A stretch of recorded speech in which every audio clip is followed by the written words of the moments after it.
So before starting ahead, today we are going to discuss the Anderson's bridge, the bridge circuit which is used for measuring the unknown capacitance. Just like a Wheatstone bridge, it is a bridge circuit. It will be having a two equipotential points, and due to which you will be able to identify the unknown quantity by comparing the ratio. Okay, by comparing the ratio of the arms. This is what the very basic logic behind this bridge circuit. But not directly from the Wheatstone bridge we can relate with this bridge, that is Anderson's bridge. But we have also supposed to find out that the Maxwell's bridge was also having a capacity to measure the capacitance. But it has some limitation, and because of which the modification is done in the Anderson's bridge, in the Maxwell's bridge, and then that modification come up as a Anderson's bridge. Okay, so we'll start with the first point, that is if we talk about the unknown quantity. So first of all, the Z1, Z2 and Z3, these are the impedances of these branches, these arms, that which has a fixed inductor, then we have a variable resistance and a fixed resistance of that inductor. Then in this branch we have R3 as a fixed resistance, R4 as a fixed resistance, and here R2 as a fixed resistance. This R and this small R1, these two are the variable resistance. Okay, so now this particular supply, where we can say that this supply is basically generated from the signal generator, which has a waveform which can be given a frequency of our desired, so that we can get the value of the quantities. For example, the signal which is flowing through here is as a I1 and I2, and then here I2 is again distributed I3 and I4 like that, whereas the D will indicate the deflector or detector where the equipotential point is being detected. So I hope आपको construction यहाँ तक समझ में आ चुका है, किस तरह से कंस्ट्रक्शन है ये ब्रिज का. Now we will see that in this particular circuit that looks more complicated. Okay, अगर ये सर्किट को हमने देखा, व्हीटस्टोन ब्रिज के साथ कंपेयर किया, मैक्सवेल ब्रिज के साथ कंपेयर किया, तो this particular circuit is looking very complex or complicated, we can say. And why it is so? Because of the delta shape of the R, variable R, unknown capacitance C and R4. तो इसको किस तरह से हमें we can say इसका जो equation है वो किस तरह से डिड्यूस करना है वो देखते हैं अभी. ओके, बट यहाँ पे एक चीज हमें और ध्यान में रखनी है. Whenever we come across the capacitance और whenever we come across the inductance, तो सबसे पहले हमारे माइंड में एक पॉइंट आता है, and that point is resonance.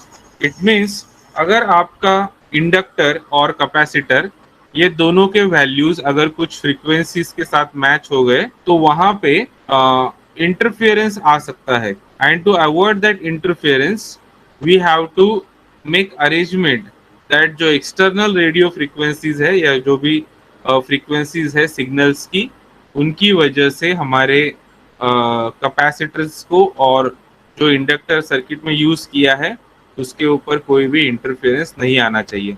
So first of all, this particular arrangement is made to measure the value of unknown capacitance, and for that purpose, if there is any interference caused, it will definitely going to give you the wrong answer.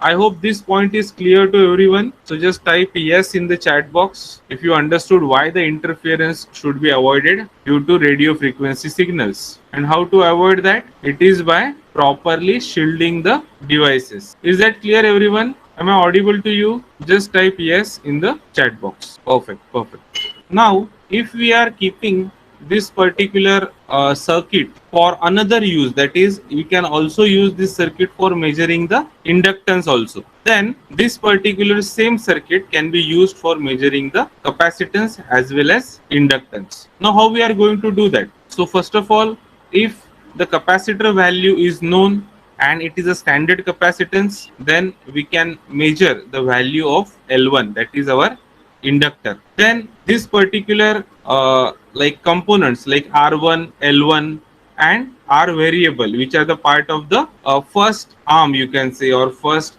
impedance, you can say. This can be calculated. Now how we are going to do that? So now give a name to this. I will just mark here. For this point in your notebook, give a name A. Can you see this? Perfect. This point B, this point C,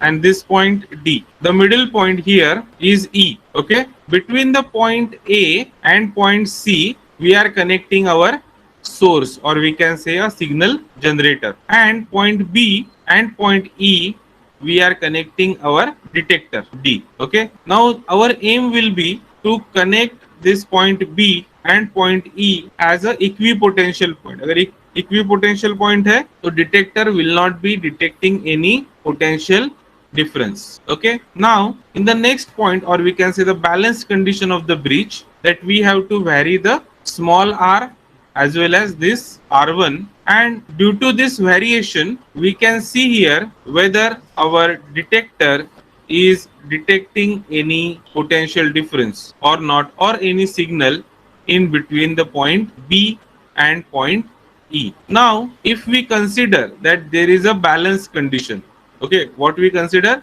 the balance condition. So what happened that VA and B is equal to VABE. ये समझ में आया आपको? अगर ये point E point और आपका B point ये दोनों इक्विपोटेंशियल है, तो इसका मतलब ये है कि ये वोल्टेज और यहां से लेके E पॉइंट तक का जो वोल्टेज है, ओके, ये दोनों वोल्टेज क्या रहने वाले हैं? सेम रहने वाले, because of the equipotential condition. Detector जो है आपका वो क्या कर रहा है? बैलेंस कंडीशन इंडिकेट कर रहा है. Okay. Now in your notebook write down VAB. Point A यहाँ पे है, पॉइंट B यहाँ पे है. अगर आपने आपके नोटबुक में डायग्राम में चेंज नहीं किया है तो अभी कर लीजिए. VAVB. Okay. So VAB is equal to VADE. Okay. अभी यहाँ पे पॉइंट क्या होता है कि जब हम A से लेके D और D से लेके E ये दो वोल्टेजेस की बात करते हैं, और ये दोनों वोल्टेजेस कैसे कनेक्टेड है? Can someone just unmute and tell me, are they parallel और are they series? Hello, they are in series, so we can write down as VAD plus VDE. okay, so एक equation लिख लीजिए. at the balance condition VAB is equal to VADE, and on the next line you can write down the bifurcation of VADE. क्या है bifurcation इसका? VAD plus VDE. Okay, perfect. Now as per the condition, the Z1 और Z1 opposition, I think यहाँ पे आपको दिखेगा Z1 जो opposition है, यहाँ पे फ्लो होने वाला करंट जो है that is I1. okay, and R2 में से जो करंट फ्लो हो रहा है that is I2. but now at this point, because of the two available branches, what we are having the division of current. जो current जो है वो क्या हो जाएगा? अभी डिवाइड हो जाएगा दो रास्तों में. एक है ऐसे ऊपर जाने वाला, मतलब R एंड C के थ्रू, एंड दूसरा है आपका R4 से जाने वाला circuit path. Okay. So now VAD is associated with current I2 and VDE is the branch where current is associated is I3. okay, यहाँ तक समझ में आया आपको? Now for this voltage AB, what is the formula? V is equal to, what is the formula? Hello, are you there? V is equal to IR, right? So IR is also changed, you can say, or replaced or substituted by IZ. That is, Z stands for impedance, but that will be a combination of real part and imaginary part. तो अगर V is equal to IR हम लोग बोल रहे हैं, so that is the real part, and I J omega L बोल रहे हैं तो that is the imaginary part. यहाँ तक क्लियर हुआ सबको? Yes, sir. Okay. So now for the first branch we can write down I1 in bracket R1 plus small r1 plus J omega L1, right? What about R2 मतलब VAD, VAD के लिए क्या है, I2 है यहाँ पे जाने वाला, so this will become simply I2 multiplied by R2, I2 dot R2. Okay, now here you have a small r, but here you have current I3, so I3 is equal to, sorry, this VDE is equal to I3 multiplied by R. अभी हमारे पास सभी right hand side and left hand side के voltages का values आ गया है current and resistance के मल्टीप्लिकेशन फॉर्म में. तो next step what we are going to do is we have to solve it. कैसे सॉल्व करेंगे? So VBC, VB and C जैसे यहाँ पे किया हमने, similarly VBC is equal to VEC. ये जो E पॉइंट है और C पॉइंट है, ये दोनों के अक्रॉस जो वोल्टेज है, ये दोनों वोल्टेज सेम रहेंगे. But because the detector is not carrying any current, because the detector is not carrying any current, the I3 will totally flow through the capacitor C. Is that correct? Do you think so? D के branch से कुछ भी current नहीं आ रहा है, तो जो भी यहाँ से जाने वाला करंट है वो सीधा राइट साइड ऐसे जाके कैपेसिटर में से जाके यहाँ पे C पॉइंट तक पहुंच जाएगा. How many of you agree? Just type agree in the chat box. Perfect, perfect. So now for VBC, this one, and VEC, हमारे पास दो इक्वेशन क्या बनते हैं, I1 R3 is equal to I3 in bracket 1 upon j omega C. Now why 1 upon j omega C? Because XL and XC का formula. Okay, तो XL and XC का formula अगर हमने यहाँ पे यूज किया and then we use this particular I3 and I2, so I4 जो ये ब्रांच में से करंट फ्लो होने वाला है, that will be I2. I2 कहाँ से फ्लो हो रहा है? R2 में से फ्लो हो रहा है, राइट? सो I2 माइनस I3 मतलब क्या हुआ, ये रास्ते में कितना करंट था, I2 के क्वांटिटी के इतना करंट था. But because I3 went out या फिर I3 ने अलग सर्किट पाथ चुन लिया, तो वहां पर जो करंट यहाँ से बाहर जाएगा वो डेफिनेटली सोर्स में से ही बाहर जाने वाला है. So the remaining current will flow through this branch. यहाँ तक समझ में आया आपको? सो I2 minus I3 is equal to this current I4. Okay, so now we have three equations, and using these three equations we can write down that I3 multiplied by this R and this capacitor's reactance, we will be getting the value of R4 and I4. Okay, यहाँ तक clear हुआ सबको?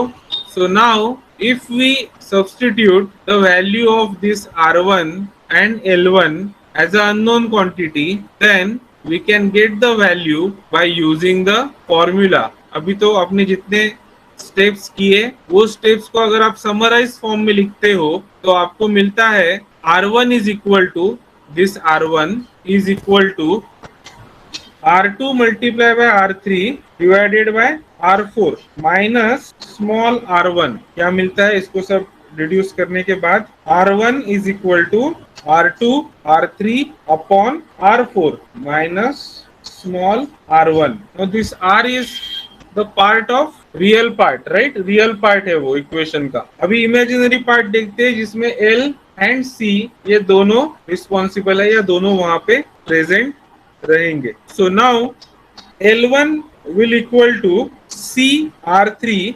C कहाँ पे है? ये वाला.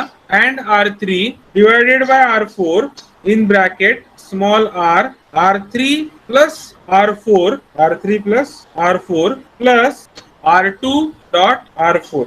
Okay, यहाँ तक क्लियर हुआ सबको? So now we have the value for your resistance, which is the inside resistance, you can say, or you can say it as a resistance of a inductor, and the inductance value L itself, L1.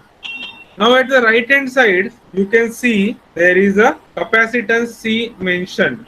Now if you rewrite this equation in the form of C, then we will get the value of capacitance, and the inductance value is remain the constant as per the materials data. तो जो material आप वहां पे use कर रहे हो या जो डिवाइस यूज कर रहे हो उसका आपको क्या मिलेगा वहां पे वैल्यू मिलेगा. Okay.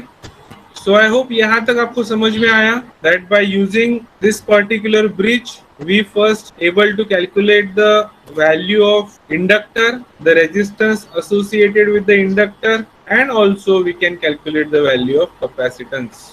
Okay, so now we are stopping this topic here.